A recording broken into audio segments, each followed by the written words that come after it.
कोल्हापुरात circuit bench व्हावे यासाठी गेली अनेक वर्षाची मागणी होती. यासाठी 30 ते 40 वर्षापासून लढा उभा करण्यात आला होता. अनेक वेळा आंदोलन झालीत, मोर्चे काढण्यात आलेत.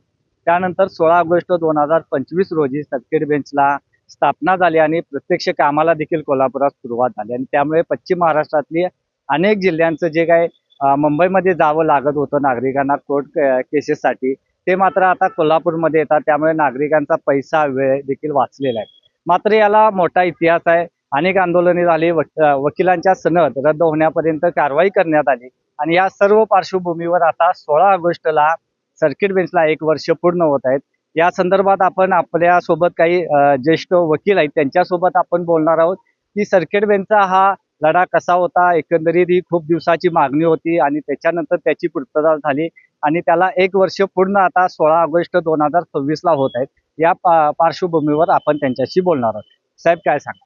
गेले जवळजवळ 40-41 वर्ष ह्या 6 जिल्ह्यासाठी कोल्हापूर, सांगली, सिंधुदुर्ग, रत्नागिरी, सोलापूर आणि सातारा ह्या 6 जिल्ह्यासाठी कोल्हापुरात खंडपीठ व्हावं अशी अनेक वर्षाची मागणी 40 वर्षापेक्षा जास्त काळ होती. साधारण 1984 पासून आम्ही वकिलीत ज्यावेळेला आलो त्यावेळेपासून आजपर्यंत आम्ही गेल्या वर्षीपर्यंत आपण या आंदोलनात बऱ्याचपैकी सगळ्यांनी सहभाग घेतलेला आहे.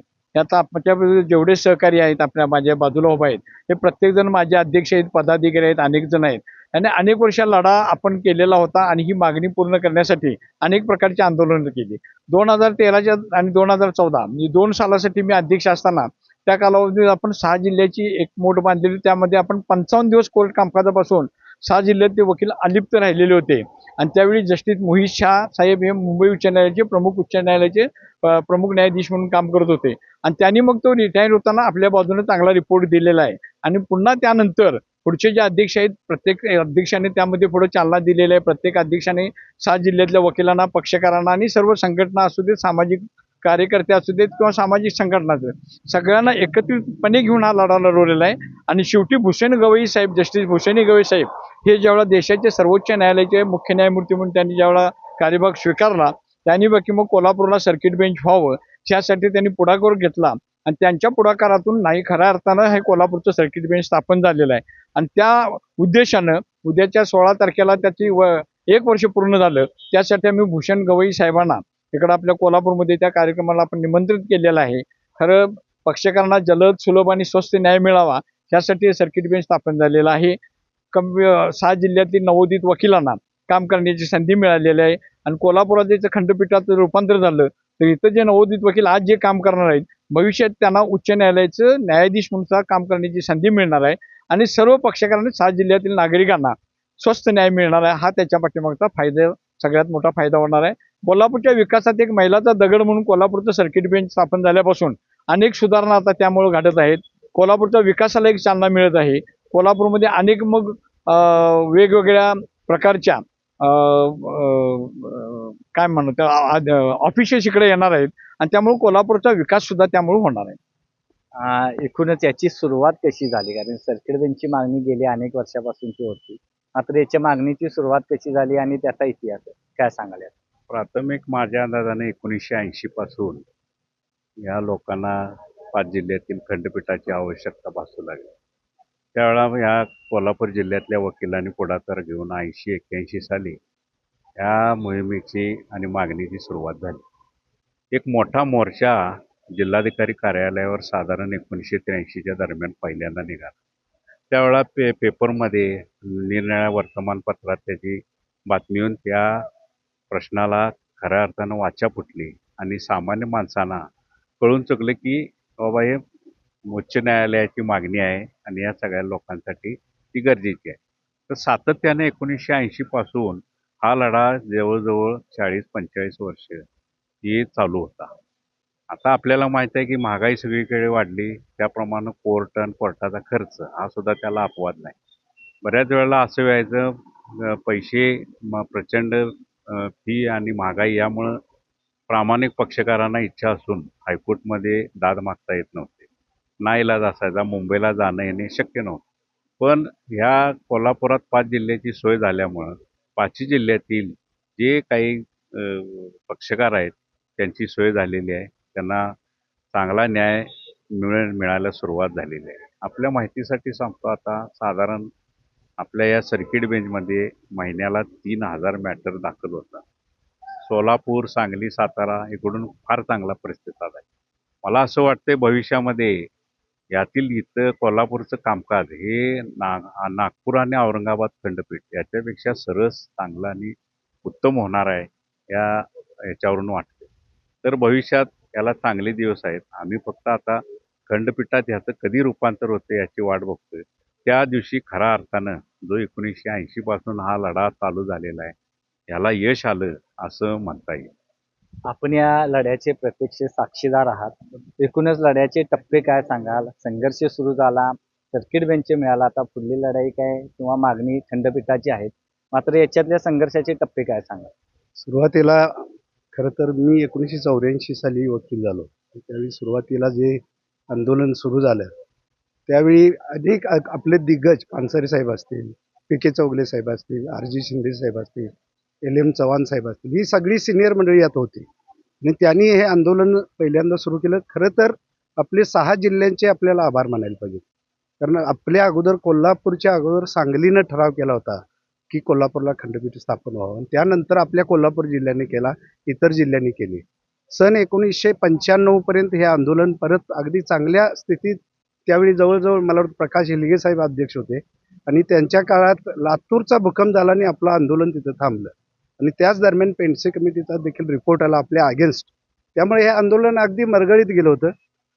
फॉर्च्युनेटली फॉर मी की मी 2010 साली अध्यक्ष झालो, बिनविरोध झालो आणि त्यावेळी मी ठरवलं की एक सोशल काम करता येईल वकिलांच्या भल्यासाठी, समाजाच्या हितासाठी.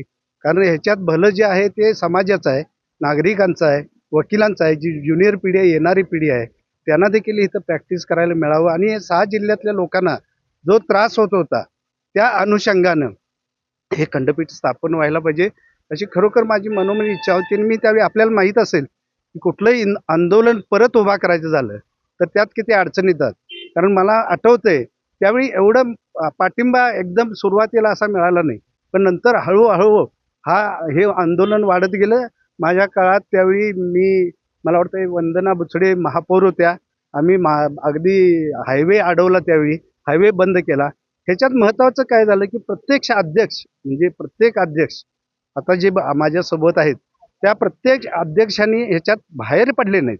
मी सुद्धा बाहेर पडलो नाही किंवा इतर अध्यक्ष बाहेर पडले नाहीत त्या आंदोलनातून आणि त्यांनी पुढे हे काम सुरू ठेवलं आणि ते आता आपल्याला हे चांगलं फळ मिळतंय की हे आपलं खंडपीठ आता होतंय, सर्किट बेंच सुरू झालंय, 1 वर्ष झालं. खरं तर सगळ्यात मास्टर स्ट्रोक कोणी दिला असेल तर ते गवई साहेबांनी. भूषण गवई नसते तर हे आपल्याला खंडपीठ किंवा सर्किट बेंच मिळालं नसतं. हे अगदी काळ्या दगडावरची रेघ आहे. आत्ता ते खंडपीठ होणार हेही काळ्या दगडावरची रेघ आहे. पण साहेब जर नसते, गवई साहेब, हे सर्किट बेंच होणं शक्य नव्हतं. त्यांच्यामुळं त्यांचं खरं तर प्रत्येक समाजात म्हणजे करवीरला किंवा कोल्हापुरातल्या किंवा 6 जिल्ह्यातल्या लोकांनी त्यांचं सतश्य ऋणी राहायला पाहिजे. म्हणून आमच्या बारतर्फे आम्ही ठराव देखील केला की त्यांना शाहू पुरस्कार द्यावा. ह्या उद्देशानं हे सगळं चाललेलं. आता खंडपीठ नक्की होणार हेही देखील काळ्या दगडावरची रेघ. अनेक जुन्या आठवणी आपण सांगितल्या. वकिलांचं याच्यामध्ये सहभाग होतात या लढ्यामध्ये, मात्र कोल्हापुरातले नागरिक होते आणि कृती समिती त्या देखील सहभाग होत्या. त्याबद्दलच्या आठवणी काय? नाही, खरं तर मी ज्यावेळी अध्यक्ष झालो सुरुवात केली त्यावेळी प्रत्येक मंडळात, प्रत्येक तालमीत जाऊन आम्ही मिटिंग घेतल्या. कारण सोशली आपल्याला ते रुजवायचं होतं. आणि मला सांगायला अतिशय आनंद होतो त्या काळात अगदी मोलकरीण देखील असेल तर ती विचारायची की साहेब खंडपीठाचं काय झालं. म्हणजे अगदी तळागाळात हा प्रश्न रुजला होता. कारण त्याचं श्रेय जातं ते आम्हाला सगळ्या वकील बांधवांना देखील जातं. आणि हे सगळे कारण प्रत्येक वेळेला आम्ही मिटिंग देखील घेत होतो की कोल्हापुरातल्या जी समिती आहेत सगळ्या, जे म्हणजे आंदोलन करणारे लोक आहेत, हे सगळे आमच्याबरोबर सामील होते.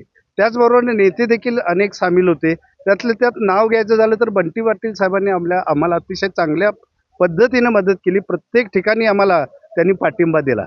त्यामुळे हे सगळी जी नेते मंडळी जरी असली तरी मला काय वाटतं की त्यावेळी एवढं जे कोल्हापुरातली नेते मंडळी जे आहे, इच्छा जी असते म्हणजे पॉलिटिकल विल ज्याला म्हणायचं, ती कमी पडत होती. पण आम्ही हार मानली नाही. आम्ही त्याच्यात सातत्यानं राहिलो आणि त्याचा हे फळ आम्हाला मिळालेलं आहे. निश्चितच साहेब काय सांगाल, आपण देखील या संघर्षात सहभागी होता, एखादी आठवण काय सांगाल? वकिलांच्यावर गुन्हे देखील दाखल करण्यात आले होते आंदोलनामुळे, न्यायालयीन कामकाजावर काही वेळा बहिष्कार देखील वकिलांनी टाकला, काय सांगाल आठवण? मी 2015-16 साली अध्यक्ष होतो बारचा. त्या काळात अनेक गोष्टी घडल्या, अनेक बाबी घडल्या. कंटेम्प्ट पिटिशन झालं, हायकोर्टमध्ये कंटेम्प्ट पिटिशन आमच्यावर चालू होतं. जवळजवळ त्यात 116 जण आम्ही होतो. अशा प्रकारे हे आंदोलन बऱ्याच पद्धतीनं केलं गेलं. महत्त्वाची गोष्ट म्हणाल तर 7/5/2015ला तत्कालीन शिवसेना आणि भाजप सरकारनं कॅबिनेटचा ठराव केला होता. तो एक मोठा माइलस्टोन म्हणावा लागेल ह्या खंडपीठ स्थापनेच्या दृष्टीनं. आणि दुसरा सगळ्यात महत्त्वाचा म्हणजे सप्टेंबर 2015मध्ये मोहित शहासाहेबांनी दिलेला रिपोर्ट. मोहित शहासाहेबांचे खरोखर आभार मानले पाहिजेत. त्या माणसाविषयी इतकं आभार कोल्हापूरनं मानलं पाहिजे, तसं 6 जिल्ह्यानं. त्यांचा रिपोर्ट जो आला, त्या रिपोर्टच्या आधारे इथं जे काही कोर्टात जे एक 2-3 गावं मागत होती, पुणे होतं, सोलापूर होतं, कोल्हापूर होतं, त्यामध्ये त्यांनी कोल्हापूरला कसं ते गरजेचं आहे हे त्यांनी त्या रिपोर्टमध्ये स्पेसिफिकली म्हटलं आणि तो रिपोर्ट अत्यंत व्यवस्थित दिला. ह्या सगळ्याचा परिपाक आणि हे खरं तर करवीर जे नगरी आहे ती छत्रपती राजर्षी शाहू महाराजांच्या कार्यानं पुनीत झालेली आहे. त्यांनी सगळ्या वर्गासाठी काम केलं. त्यांच्या कामाची, त्यांनी केलेल्या अनेक कामाची परतफेड म्हणून जे गवई साहेबांनी ह्या खंडपीठ इथं जे स्थापन केलं, त्याच्याबद्दल शाहू महाराजांचे पूर्वी जे केलेलं कार्य आणि आता त्याला दिलेला म्हणजे एक काय म्हणतात त्याला परतफेड गवई साहेबांच्याकडून झाली आणि एक मोठं कार्य झालं. आज तुम्ही म्हणाल तर अनेक तळागाळातले लोक ह्यामध्ये सामील होते, अनेक राजकीय पक्ष यात सामील होते. कुणीही यामध्ये पक्ष किंवा माझा काही पक्ष हा आहे हे न बघता हे कार्य केलं. आणि सगळ्यात महत्त्वाची गोष्ट म्हणजे आज एक पक्षकाराला, सामान्य पक्षकाराला न्याय व्यवस्थित मिळायला लागलेला आहे, सोपा झालेला आहे, जाणं येणं सोपं झालेलं आहे आणि नवीन वकील वर्ग एक चांगला तयार व्हायला. हे एक सुद्धा जमेची भाग आहे. त्यामुळं एक वर्षपूर्ती होती आता, खरोखर त्याचा आनंदाचा आहे. म्हणून एवढा मोठा सोहळा ठेवला आहे आणि त्यासाठी गवई साहेबांना आमंत्रित बारनं जाऊन करून त्यांना बोलवण्यात आलेलं आहे. 1 वर्ष पूर्ती होते आहे, 1 वर्ष व्हायला लागले 16 ऑगस्टला. मात्र आता खंडपीठाची मागणी देखील यापुढची आहे, त्याकडे कसं बघताय? कारण शेंडा पार्क येथील 75 एकर जागा देखील देण्याचा निर्णय झालेला आहे. काय आता गवई साहेबांचं आजचं पेपरला स्टेटमेंट तुम्ही वाचवलं असेल की खंडपीठ ही कोल्हापुरात होणार, ही काळ्या दगडावरची रेष आहे. त्यामुळं विचार करायची गरज नाही. आजचं जर फायलिंग बघितलं तर जे हजाराच्या घरात जे महिन्याला होतंय, या फायलिंगवरून रेग्युलर आपलं खंडपीठ लवकरच सुरू होईल. ते झाल्यानंतर इमारत आणि इमारतीची जागा आता परवाच आपल्या मुंबई उच्च न्यायालयाचे ऍक्टिंग प्रभारी जे चीफ जस्टिस होते घुगे साहेब, त्यांनी येऊन जागा सुद्धा बघून गेले. आणखी जादा जागा पाहिजे ही त्यांनी मागणी सुद्धा सरकारकडे केली. त्यावेळी सांगितलंय गव्हर्नमेंट ऑफिसर्सना. त्यामुळं आता खंडपीठ रेग्युलर सुद्धा जे काही खंडपीठ असेल ते लवकरात लवकर चालू होईल याचं अगदी हे आहे. आणि राजकीय पक्षांनी सुद्धा त्याला पाठिंबा दिला. म्हणजे इव्हन मुख्यमंत्री साहेब असतील, दोन्ही उपमुख्यमंत्री साहेब असतील, त्यांचा सुद्धा आता पाठिंबा आहे की हे रेग्युलर सुरू व्हायला पाहिजे. माझ्यासोबत काही ज्युनियर वकील देखील आहेत. ज्युनियर वकील देखील या आंदोलनात सहभागी होते. सर्किट बेंचच्या ह्याच्यात ज्युनियर वकिलांच्यावर गुन्हे दाखल करण्यात आले. काही आपल्या वकील मंडळींनी असे सांगितले की ज्युनियर वकिलांच्यावर गुन्हे दाखल केल्यामुळे त्यांना कुठे शासकीय नोकऱ्या देखील मिळाल्या नाहीत. काही लोकांना शासकीय नोकऱ्यांची ऑफर होती किंवा ते त्या ठिकाणी गेले नाहीत गुन्हे दाखल असल्यामुळे. त्याकडे कसं पाहतात? हो, काही लोकांच्यावर झाले होते, परंतु आपले ज्येष्ठ विधिज्ञांचे सगळे पाठिंबा होता. त्यामुळे त्याची आपल्याला काही ज्युनियर वकिलांना त्याची धग काही पोचू शकलेली नाही आहे. मात्र खंडपीठ स्थापन माननीय गवई साहेबांच्यामुळे झालं आणि त्यामुळे आम्हाला ज्युनियर वकिलांना आज एक नवी संधी उपलब्ध झालेली आहे. त्याचबरोबर नागरिकांना जलद व सुलभ न्याय मिळालेला आहे. जेणेकरून आता मुंबईला जायचं म्हटलं तर त्यांचा वेळ व पैसा खर्च व्हायचा. आता त्या सर्किट बेंच स्थापन झाल्यामुळे हे दोन्हीही त्यांचं वेळ व पैसा वाचलेला आहे आणि सुलभ न्याय इथं मिळत आहे. धन्यवाद. तर ह्या होत्या वकिलांच्या भावना. 16 ऑगस्टला 1 वर्ष सर्किट बेंचला पूर्ण होत आहे आणि याच्या पुढला टप्पा असेल तो खंडपीठाचा असेल आणि खंडपीठासाठी देखील सेंडा पार्क इथली जवळपास 75 एकर जागा आता देण्यात येणार आहे. त्यामुळे सर्किट बेंचच्या मागणीनंतर आता खंडपीठाची मागणी देखील लवकरच पूर्ण होईल असा विश्वास देखील या वकील मंडळींनी व्यक्त केलेला आहे. याशिवाय सर्किट बेंच ज्यावेळी जी मागणी होती त्यासाठी आंदोलने, मोर्चे झाली, या सर्वांची वकिलांची या ठिकाणी जी साक्षीदार म्हणून आपण त्यांना पाहिलं की अनेकांनी आंदोलनात सहभाग घेतला, काहींच्यावर गुन्हे दाखल केले आणि या लढ्यातूनच हे सर्किट बेंचची स्थापना झाली आहे. तरुण भारतसाठी सूरज पाटीलसह इक्बाल.